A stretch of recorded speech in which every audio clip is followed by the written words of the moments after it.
Makalipas ang ilang mga araw ay makikita sa labas ng tahanan nila Leon ay masyadong tahimik, at sa loob nito ay abala ang ina ni Leon sa kanyang araw-araw na gawain, na ang paghanda ng pagkain sa kanyang anak kapag ito ay nakauwi na sa kanilang maliit na bahay.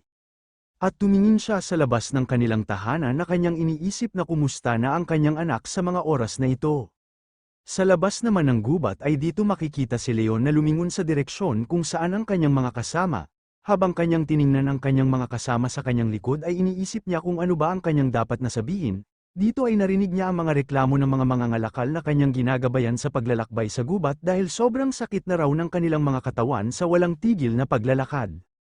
Nagsaad din kay Leon si Baxter na may halong pagtataka na di ba't hindi naman masyadong malayo ang lungsod na kanilang pupuntahan, kahit mas pinili nila itong ganitong daanan para maiwasan ang panganib ay hindi ba't paikot-ikot lang ang ruta na kanilang dinadaanan. Ayon naman sa kanya ni Leon na ang daanan raw na ito ay hindi pa ikot-ikot kung hindi paliko, mas mabuti na raw ito para kanilang maiwasan ang kanilang makakasalubong na panganib.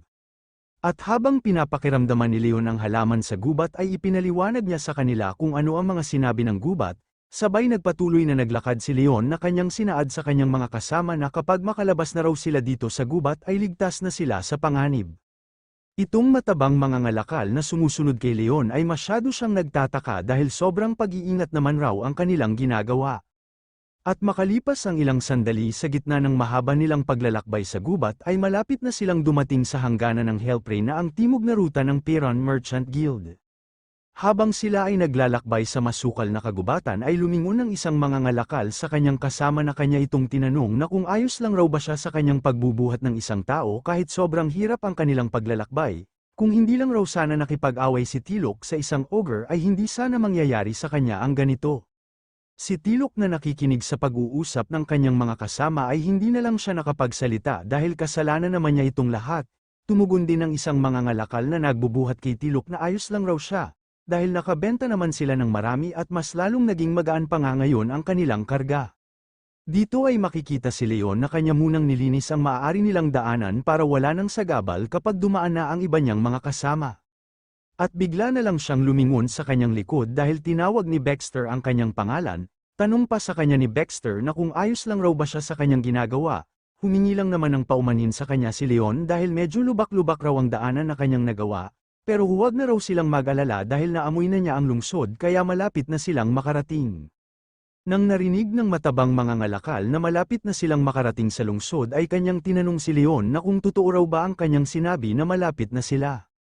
Pero iniisip lang ni Baxter ang kalagayan ngayon ni Leon, kaya kanya itong tinanong na kung ayos lang raw ba siya, dahil ilang gabi din siyang walang tulog para lang maayos ang kanilang bahay. Tugon naman sa kanya ni Leon na hindi naman big deal sa kanya ang pag-aayos ng kanilang bahay.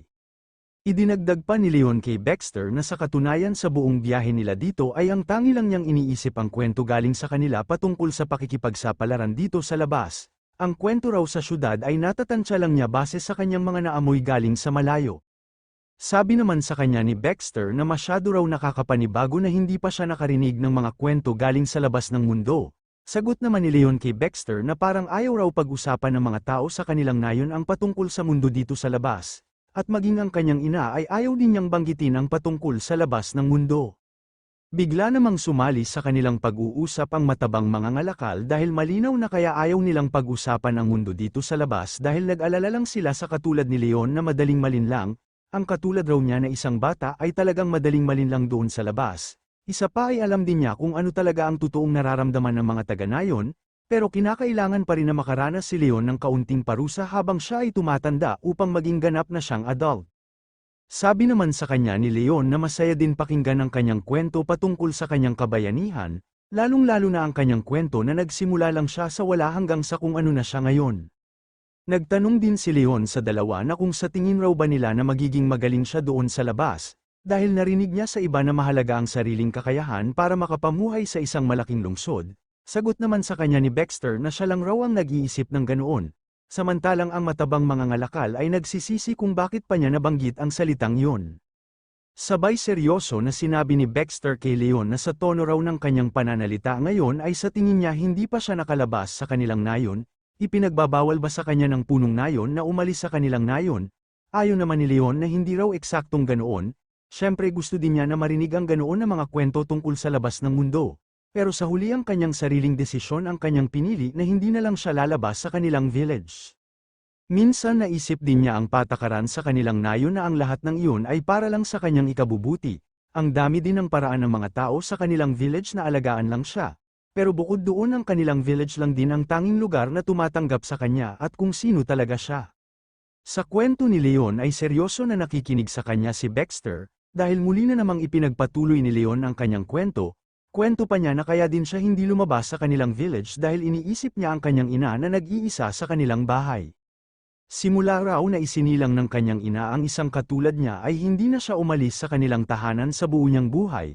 Kailanman ay hindi pa niya nakita ang kanyang ina na umalis, pero nabanggit ng mga tao sa kanilang nayon na ang kanya raw ina ay isang anak ng maharlika. Siguro ay iniwan ng kanyang ina ang lahat kung ano ang mayroon siya noon para lang sa kanya.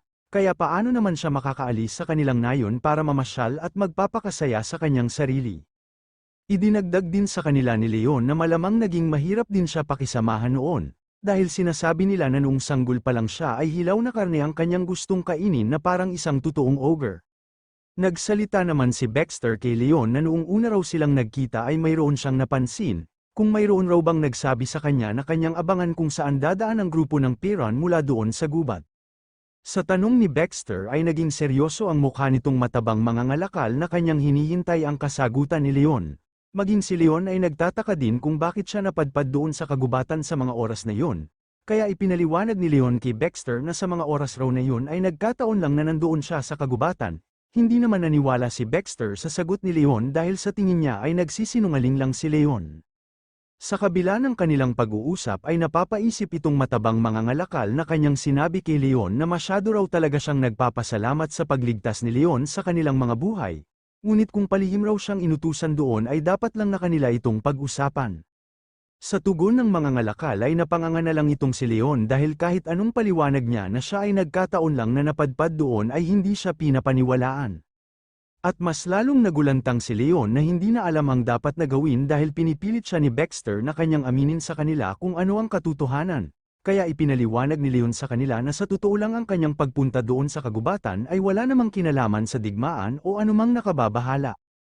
At ang katotohanan kaya siya nandoon dahil ang paligid ng kagubatan ay malapit lang sa kanilang village, at mayroon din mga nakakubling mga grupo ng mga orc sa kagubatan maging ang mga bandido. Gaya ng mga orc ay kumikilos sila ng pangkat-pangkat pero hindi naman ganoon karami ang kanilang bilang, ngunit sapat na din ang kanilang lakas para maging banta sa mga mangangalakal o sa maliit na grupo ng mga mersenaryo. At syempre lubhang mapanganib din sila sa kanilang nayon, ngunit ang higit pa doon ay ang kalakalan na pinagkakakitaan nila ay baka mapuputol at yun pa ang magdulot ng malaking problema. Sa paliwanag ni Leon ay naunawaan naman ito ni Baxter, kaya raw pala kanya itong itinatago at kaya din siya nag-iwan ng mga bakas hanggang sa nayon, na pinasangayunan naman ni Leon ang sinabi ni Baxter. Ipinaliwanag din ni Leon na mayroon lang raw siyang ipinagtataka dahil noong isang araw ay bigla na lang nawala ang mga presensya ng mga bandido, kahit nakakatulong ang depensa at patrolya ng mga taga-nayon, ngunit ang higit sa lahat ay ang sa tingin niya dito kaya bigla na lang naglaho ang mga bandido nang dahil sa kanyang presensya bilang isang ogre. Dito ay nagtanong si Baxter kay Leon na kaya raw ba kanya silang pinuprotektahan dahil para sa reputasyon ng kanilang nayon. Ayon naman ni Leon na hindi naman ganoon, dahil mayroon siyang sariling rason kaya niya yun ginagawa. Paliwanag pa niya na kamakailan lang ay kumikilos ng kakaiba ang mga orc at inaalagaan din nila ang mga troll, pati ang kaayusan ng kagubatan ay kanila din binabago. At kanyang napansin na ang boses ng kagubatan ay tuloy-tuloy na nagpanik talagang hindi ito humihinto. At napatingala na lang itong si Leon sa kanyang itaas dahil kanyang pinapakinggan ang boses ng kagubatan at mayroon siyang napansin na kakaiba. Matapos niyang narinig ang boses ng kagubatan ay kanyang pinapahinahon ng kanyang mga kasama na sa ngayon ay sigurado siya na nasa maayos lang ang lahat. Sa kanyang narinig ngayon ay hindi ito ang unang beses na ganito ang mga nangyari. At naging seryoso ang tingin sa kanilang paligid nitong si Baxter at ang mga ngalakal dahil sinabi sa kanila ni Leon na kapag mayroon raw manggugulo ay siya na mismo ang dudurog sa kanila. Ngunit napansin nila na nakarating na pala sila sa pader ng lungsod kung saan dadaan ang mga mangangalakal at ang grupong mersenaryo ni Baxter. Dito ay ipinaliwanag sa kanila ni Leon na doon daw sa bandang unahan ay ang Liden at sa bandang kabila ay magiging mahirap ang kanilang biyahe, At nagpapasalamat din si Leon sa kanilang pagtitiis sa paglalakbay sa kagubatan kasama siya. Matapos magpaliwanag si Leon ay natuon ang kanyang pansin kay Baxter dahil tinawag niya ang pangalan ni Leon, dahil nagpapasalamat si Baxter sa kanyang paghatid sa kanila at napakahalaga raw para sa kanya ang kanilang pagkikita.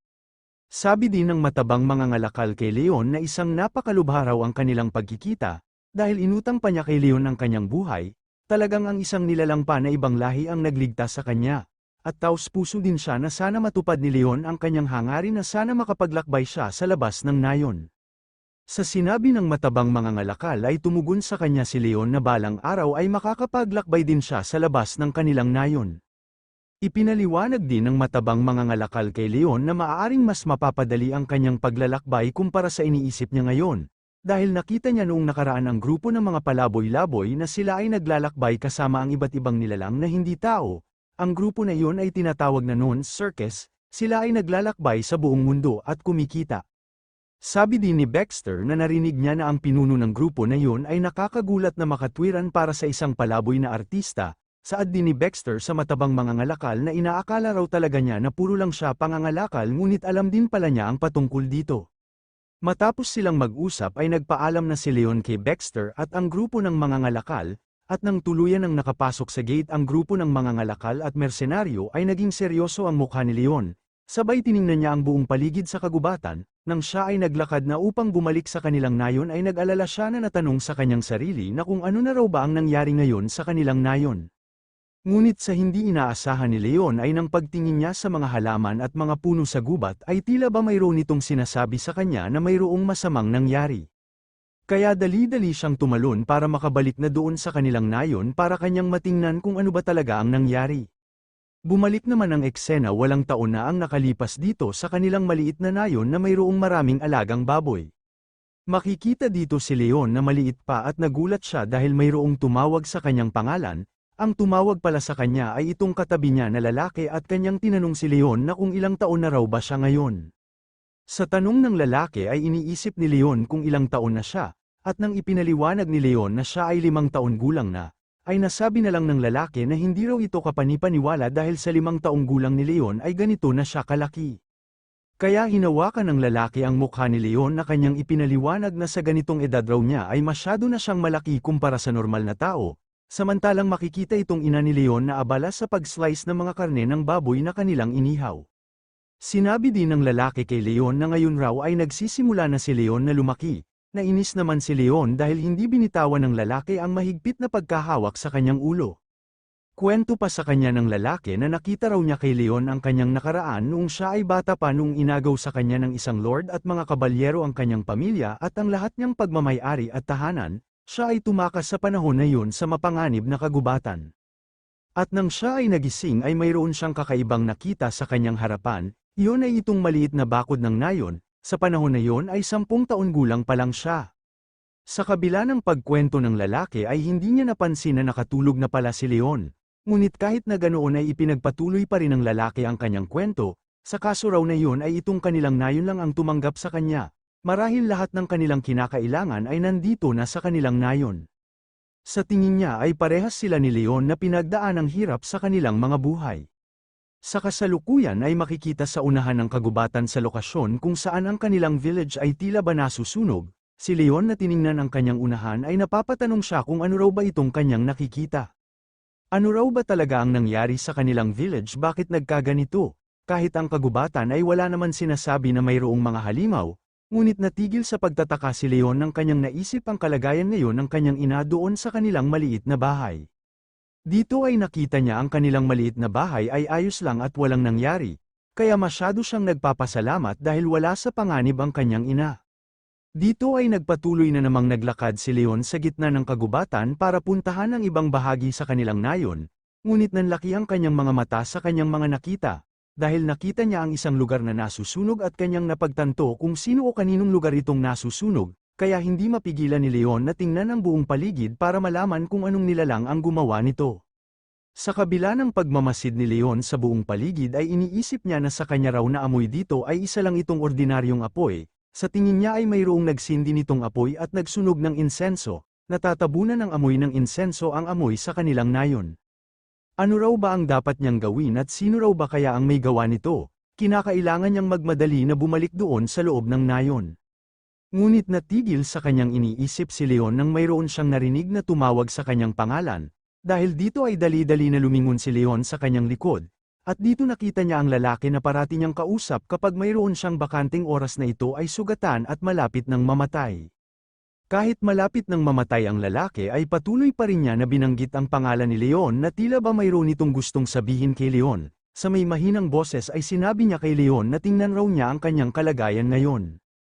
At nang nakalapit na si Leon sa lalaki ay sinabi sa kanya ng lalaki na ngayon ay malapit na siyang mamatay. Hindi naman pumayag si Leon na dito na mamatay ang lalaki, kinakailangan raw na agad niya siyang madala doon sa nayon para doon magamot ang kanyang mga tinamong mga sugat. Paliwanag naman ng lalaki na kahit dalhin pa niya siya doon sa loob ng nayon ay masyado nang huli ang lahat. Ipinayo din ng lalaki kay Leon na kapag makabalik na siya doon sa loob ng kanilang nayon ay huwag niyang kalimutan itong kanyang sasabihin, anuman ang kanyang makikita doon ay dapat na panatilihin ni Leon ang kanyang sariling katinoan. Matapos banggitin ng lalaki ang salitang yun ay tuluyan na nga siyang nalagutan ng hininga. Si Leon na pinapanood ang lalaki na tuluyan ang nawala ng buhay ay hindi na lang siya nakapagsalita. At kasabay nito ay seryoso na nga na tumayo si Leon para tumungo doon sa nayon at para kanyang malaman kung ano talaga ang totoong mga nangyari.